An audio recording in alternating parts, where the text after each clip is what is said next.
నమస్తే. ఇన్నాళ్ళు నన్ను సపోర్ట్ చేస్తూ, ఎంకరేజ్ చేస్తూ మీ ప్రేమని నాకు అందిస్తున్న ప్రతి ఒక్కరికి కృతజ్ఞతలు.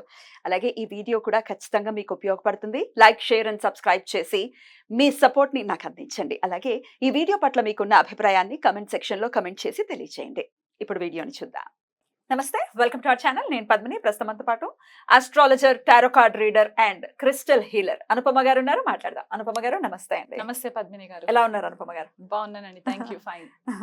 అనుపమ గారు, పంచగ్రహ కూటమి, ఆ కూటంలోనే ఉన్నాం ఇప్పుడు. ఆల్రెడీ పంచగ్రహ కూటంలోనే ఉన్నాము. చాలా మంది చెప్పేది ఏంటి అంటే పంచగ్రహ కూటమి 5th and 6th వస్తోంది అని అంటున్నారు, విచ్ ఇస్ నాట్ కరెక్ట్. షష్టగ్రహ కూటమి అప్పుడు జరగబోతోంది. బట్ ఇప్పుడు ప్రెసెంట్ మాత్రం ఎప్పటి వరకు ఉందండి పంచగ్రహ కూటమి?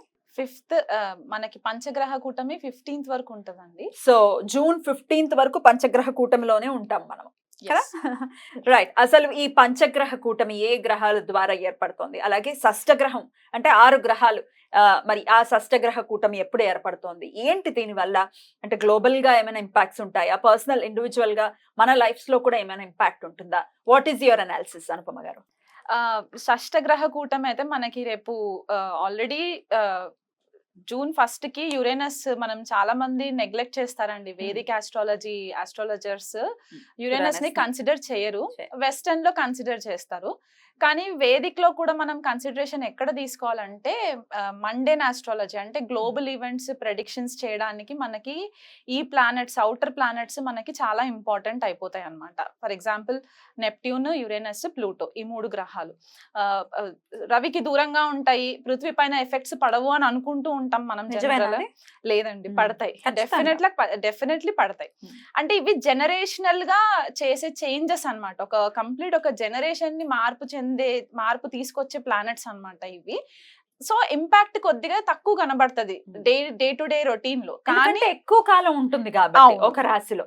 ఎంతండి సుమారుగా యురానస్? ఇప్పుడు యురానస్ వచ్చేసి మనకి 84 సంవత్సరాలు పడుతుందండి మొత్తం ఒక రెవల్యూషన్ కంప్లీట్ చేయడానికి. అంటే ఏ రాశి నుంచి మొదలెట్టుకుంటే మళ్ళీ ఆ రాశి దగ్గరికి రావడానికి 84 years పడుతుంది. అంటే ఒక రాశిలో 7 సంవత్సరాలు ఉంటది అనమాట యురేనస్. సో ఇప్పుడు యురేనస్ వృషభ రాశిలోకి ఎంటర్ అయింది. మేషం అగ్నితత్వ రాశి నుంచి ఇప్పుడు భూతత్వ రాశిలోకి ఎంటర్ అయింది. అక్కడే ఆల్రెడీ మనకి కొన్ని గ్రహాలు ఉన్నాయి. గురువు, శుక్రుడు, బుధుడు, రవి, ఈ 4 గ్రహాలు ఉన్నాయి.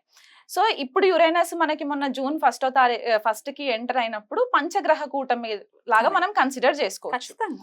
కానీ జూన్ 5వ తారీఖు 6వ తారీఖు మాత్రం చంద్రుడు ఎంటర్ అవుతాడు కాబట్టి మనకి షష్టగ్రహ కూటమి ఏర్పడుతుంది. సో జనరలీ ఆల్రెడీ మనకు ఒకసారి కోవిడ్ ఇన్సిడెంట్ జరిగింది కాబట్టి షష్టగ్రహ కూటమి అంటే రకరకాలుగా భయాలు ఉన్నాయి జనాలలో. అదే కోవిడ్ రావడం, లాక్డౌన్ రావడం, అట్లాంటి సిచ్యువేషన్స్ ఉండవు. ఎందుకంటే ఇక్కడ మనకి ఆ వాయుతత్వం ఎక్కడ కనిపించట్లేదు. అంటే బ్రీదింగ్ ఇష్యూస్ కి, వైరస్ స్ప్రెడ్ అవ్వడానికి అట్లాంటి ఇష్యూస్ కనబడట్లేదు. కానీ యురేనస్ అనే ఈ గ్రహం ఏంటి అంటే బేసికలీ మనకి కొద్దిపాటిగా హయ్యర్ వర్షన్ ఆఫ్ బుధుడు అని చెప్పుకోవచ్చు అనమాట. ఓకే, మనకి ఏరోస్పేస్ ఇండస్ట్రీస్ అవ్వచ్చు, sudden shocks, sudden earthquakes రావడానికి, భూకంపాలు రావడానికి, ఏదైనా సడన్ గా జరిగిపోవడానికి అన్నమాట. ఎందుకంటే రూలింగ్ వచ్చేసి కుంభరాశిని రూల్ చేస్తారు యురేనస్. మనకి తెలుగులో ఏమంటారంటే అరుణుడు అని కొంతమంది అంటారు, ప్రజాపతి అని కొంతమంది అంటారు, ఇంద్రుడు అని కొంతమంది అంటారు. సో ఇప్పుడు ఇంద్రుడి నేచర్ మనకి స్వతహాగా మైథలాజికల్ స్టోరీస్ తెలిసిన ప్రకారం అయితే కొద్దిగా అగ్రెసివ్ గానే ఉంటూ ఉంటారు. కాబట్టి ఈ ప్లానెట్ కొద్దిగా ఇరెటిక్ బిహేవియర్ ఉంటుంది అనమాట. అంటే రెబెల్ గా ఉండే ఛాన్సెస్ ఎక్కువ ఉంటాయి. ఆ డామినెన్స్ అంతా కూడా కొద్దిగా రెబెలియన్ గా ఉంటుంది అనమాట. సో ఎప్పుడైతే ఇలాంటి గ్రహము మనకి భూతత్వ రాశిలోకి ఎంటర్ అయ్యి 0 degrees లో ఉంటుంది ఇప్పుడు ప్రెసెంట్ గా. ఎందుకంటే స్లో మూవింగ్ ప్లానెట్, మనం శనినే అనుకుంటాము, శని కంటే ఇంకా స్లో మూవింగ్ ప్లానెట్ కాబట్టి 0 degrees టారస్ లో ఉంది ఇప్పుడు ప్రెసెంట్. అంటే కృతికా నక్షత్రంలో ఉంటుంది. అక్కడే మనకి గురుడు 8 degrees లో కృతికాలోనే ఉంటారు. బుధుడు కూడా మనకి ఇంచుమించు 3 degrees 4 degrees 7 degrees ఉంది. 7 degrees బుధుడు మనకి కృతికాలో ఉంటారు. రోహిణిలో రవి అండ్ శుక్రుడు 20-21 degrees క్లోజ్ కంజంక్షన్స్ లో ఉంటాయి. అండ్ తర్వాత మళ్ళీ చంద్రుడు ఎంటర్ అవుతాడు. సో చంద్రుడు కూడా కృతికాలోనే, అంటే ఒక 4 గ్రహాలు కృతికా నక్షత్రంలోనే ఉంటాయి అన్నమాట. ఆల్రెడీ మనకు తెలిసింది ఏంటంటే కృతికా నక్షత్రం అగ్నితత్వ నక్షత్రం. అండ్ సింబల్ కూడా మనకి రేజర్, ఫైర్, కత్తి, ఇవన్నీ తోటి మనం కన్సిడర్ చేసుకుంటాం. సో ఒక ఎరేటిక్ బిహేవియర్ ఉన్న గ్రహము కృత్తికాలోకి ఎంటర్ అయినప్పుడు గురుడు ఆల్రెడీ మనకి వాయుతత్వ గ్రహంగా మనం చెప్పుకుంటాం, ఆకాశ తత్వంగా చెప్పుకుంటాం కాబట్టి ఈ ప్లానెట్స్ అన్ని కూడా ఒక క్లస్టర్ ఆఫ్ ఎనర్జీస్ వచ్చేసరికి ఎక్స్ప్లోజన్స్ అయ్యే ఛాన్సెస్ ఎక్కువ ఉంటాయండి మనకి. అందులో యురేనస్ ఏంటంటే 84 years అని చెప్పాను కదా, క్రితం జరిగిన ట్రాన్సిట్ ఎప్పుడు అని అంటే 1940వ సంవత్సరంలో జరిగింది ట్రాన్సిట్. అప్పుడు టారస్ లో ఉన్నారు, అప్పుడు వృషభంలో ఉన్నారనమాట యురేనస్. అప్పుడు ఏం జరిగింది? 1940లో మనకి యాక్చువల్ గా సెకండ్ వరల్డ్ వార్ స్టార్ట్ అయిందండి. సెకండ్ వరల్డ్ వార్ స్టార్ట్ అయింది. ప్రేక్షకులు కావాలంటే వెరిఫై చేసుకోవచ్చు మన టైమ్ లైన్స్. సో 1939 అంటే ఆల్మోస్ట్ మేషరాశిలో నుంచి లీవ్ అయ్యి టారస్ లోకి ఎంటర్ అయ్యే టైం కంటే సెప్టెంబర్ 1939లో 1939వ సంవత్సరంలో మనకి సెకండ్ వరల్డ్ వార్ స్టార్ట్ అయ్యి అదొక 7 సంవత్సరాలు కంటిన్యూ అయ్యింది అనమాట.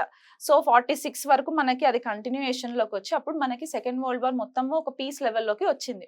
సో ఆ దేశాల పైన యుద్ధాలు జరగడం, రకరకాల ఇష్యూస్ మనం ఫేస్ చేసాము, ఫైర్ ఎక్స్ప్లోషన్స్ ఇట్లాంటివన్నీ చూసాం. సో ఇప్పుడు కూడా ఇంచుమించు వార్ వస్తుందా అంటే నేను 100% వార్ వస్తుంది రావాలని ఏం లేదు, వరల్డ్ వైడ్ గా ఎక్కడైనా వరల్డ్ వైడ్ గా ఎక్కడ.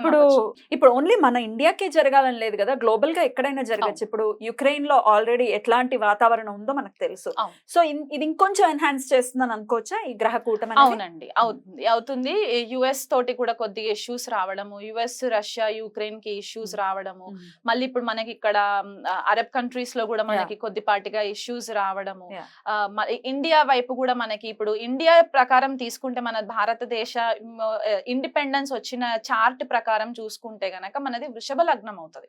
సో లగ్నంలోనే మనకి షష్టగ్రహ కూటమి అనేది ఏర్పడుతుంది. ఈ రిజల్ట్ మనకి ఆ రోజే కనిపిస్తుందా అంటే ఆ రోజు కనిపించక్కర్లేదు.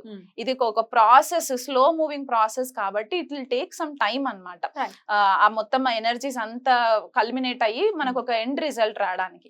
కాకపోతే ఇక్కడ మనకి ఇంటర్నేషనల్ లెవెల్లో కూడా మనకి కొద్దిపాటిగా ఇప్పటి వరకు ఏదైతే మనకి ఆ ఫ్రీనెస్ ఉండిందో in terms of international leaders తోటి మనకి కమ్యూనికేషన్స్ అవ్వచ్చు, లేకపోతే మనకి వాళ్ళతో ఉన్న ఫ్రెండ్షిప్స్ అవ్వచ్చు, కొద్దిపాటిగా డిస్టర్బ్ అయ్యే ఛాన్సెస్ ఉంటాయండి. మన నేషనల్ లీడర్స్ కి కూడా కొద్దిపాటిగా థ్రెట్ ఉండే ఛాన్సెస్ కూడా ఉన్నాయి రాజకీయ నాయకులకి. అండ్ మనకి ఇంకొకటి ఏంటి అంటే ఇప్పుడు ఇండియా చార్ట్ అని చెప్పేసి అనుకున్నాం కాబట్టి మనకి నార్త్ లో ఎక్కువ ఇది చూసుకుంటే భూకంపాలు వచ్చే ఛాన్సెస్ మనకి నార్త్ లో ఎక్కువ కనబడుతూ ఉంటాయి. సో ఈ గ్రహాలన్నీ వీక్షణ మనకి వృశ్చిక రాశి పైన పడుతుంది. ఇప్పుడు అందరి కళ్ళంతా వృశ్చిక రాశి పైన ఉంటుంది అనమాట. ఎందుకు అంటే ఈ షష్టగ్రహాలన్నీ కూడా 7th ఆస్పెక్ట్ వృశ్చిక రాశి పైన పడుతుంది. కుజుడు ఆల్రెడీ మేషరాశిలోకి ఎంటర్ అయ్యి మేషరాశి నుంచి 8వ ఆస్పెక్ట్ వృశ్చిక రాశి పైన పడుతుంది. రాహు 9వ దృష్టి మనకి వృశ్చిక రాశి పైన పడుతుంది. అండ్ ఇక్కడ కుజుడు ఆల్రెడీ శని వీక్షణలోనే ఉన్నారు. సో మొత్తం 9 గ్రహాలు వృశ్చిక రాశి పైన పడుతుంది చూపు. అండ్ షష్టగ్రహ కూటమి మాత్రం వృషభ రాశిలో జరుగుతుంది. సో మన లైఫ్ లో ఎట్లాంటి ఈవెంట్స్ అంటే మనకి వృషభ రాశికి సంబంధించిన కారకత్వాలు, వృశ్చిక రాశికి సంబంధించిన కారకత్వాలు ఎఫెక్ట్ అయ్యే ఛాన్సెస్ ఉంటాయి. సో మనకి నార్త్ ఇండియాలో భూకంపాలు వచ్చే సంఘటనలు, సౌత్ ఇండియాకి వచ్చేసరికి ఎస్పెషల్లీ తెలుగు రాష్ట్రాలు, తమిళనాడు, కర్ణాటక, కేరళ ఇటువైపు ఫ్లడ్స్ వచ్చే ఛాన్సెస్ ఎక్కువ ఉంటాయి. వర్షాలు, సునామీస్, సైక్లోన్ ఎఫెక్ట్స్, దానివల్ల కొద్దిగా జన నష్టము. అండ్ మనకి ఇంకొకటి ఏంటంటే మనకి టారస్ వృషభ రాశి మనకి అగ్రికల్చర్ కి కూడా సంబంధించింది. అంటే పంటలు, పాడి పంటలు ఇవన్నిటికీ కూడా మనకి ఫుడ్ రిసోర్సెస్ కాబట్టి అక్కడ పంట నష్టం కొద్దిగా జరగడం, వర్షాల వల్ల, బీభత్సమైన వర్షాల వల్ల కొద్దిగా పంట నష్టం జరగడము. అండ్ టారస్ మనకి ఫైనాన్షియల్ రిజర్వ్స్ కూడా కదా.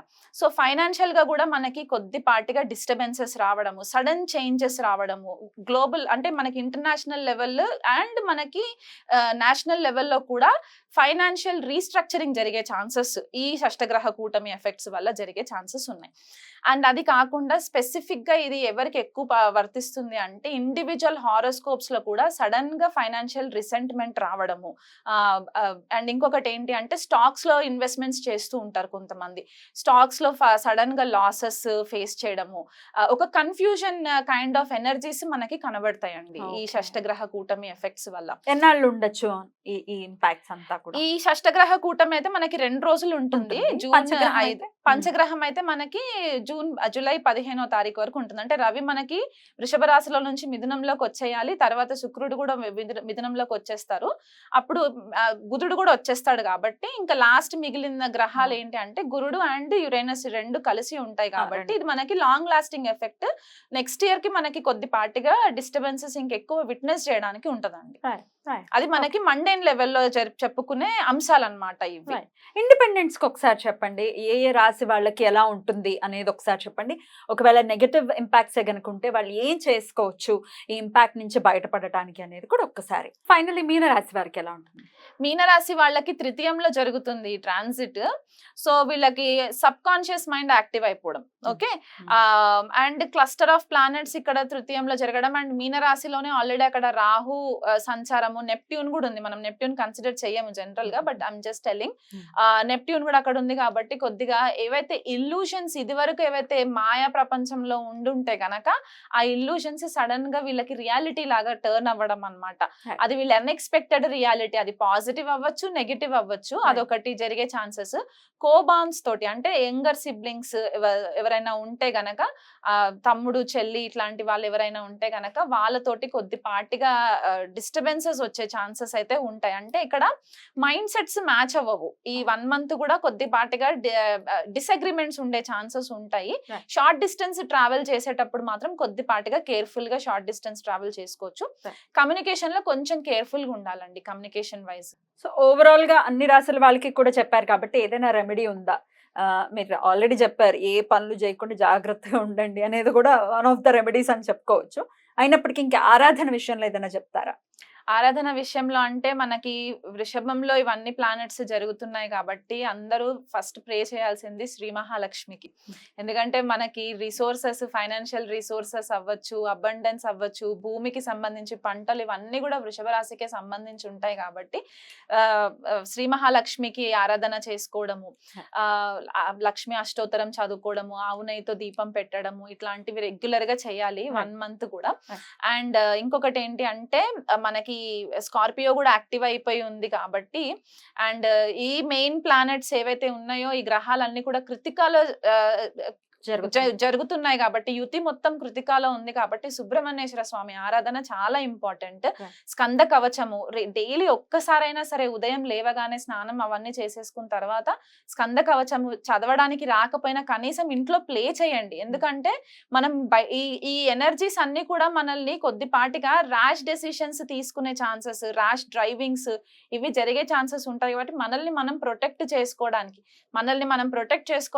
And at the same time ధర్మబద్ధంగా దేశ సంరక్షణ కోసం కూడా మనం ఆలోచించాలి కాబట్టి స్కంద కవచము రెగ్యులర్ గా వినడము ఇదొకటి చాలా ఇంపార్టెంట్.